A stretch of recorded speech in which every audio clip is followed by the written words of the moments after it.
झूमेला मानवा हो, चढ़ते सावनवा हो, झूमेला मानवा हो भोलेदानी। चढ़ेला गंगा जी के पानी काहे भोलेदानी, चढ़ेला गंगा जी के पानी काहे भोलेदानी, चढ़ेला गंगा जी के पानी। Mix by river studio Aloni Garkha.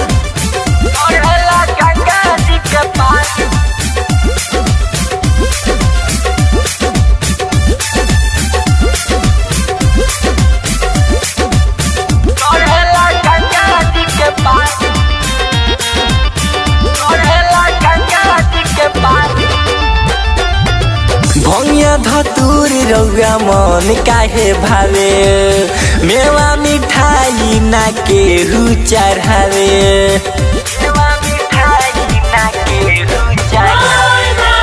भंगिया धतूरी रउआ मन काहे भावे, मेवा मिठाई ना केहू चढ़ावे। इतने बता दी हमके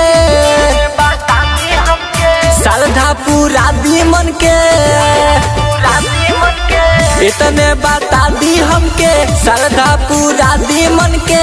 पूछतानी चढ़ेला गंगा जी के पानी काहे भोलेदानी, चढ़ेला गंगा जी के पानी काहे भोलेदानी, चढ़ेला गंगा जी के पानी।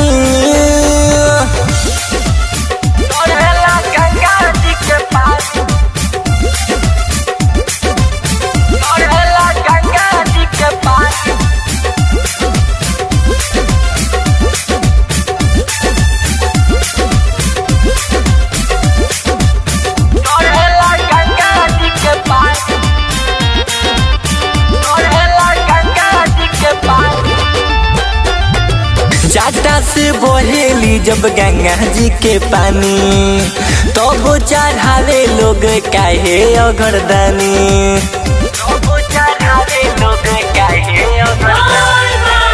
जाटा से बहेली जब गंगा जी के पानी, तब तो चढ़ावे लोग काहे अगरदानी। बिकू दीवाना अइले राउर दर्शन पहले,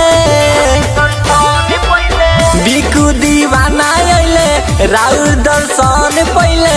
धनबानी चढ़ेला गंगा जी के पानी काहे भोलेदानी, चढ़ेला गंगा जी के पानी काहे भोलेदानी, चढ़ेला गंगा जी के पानी।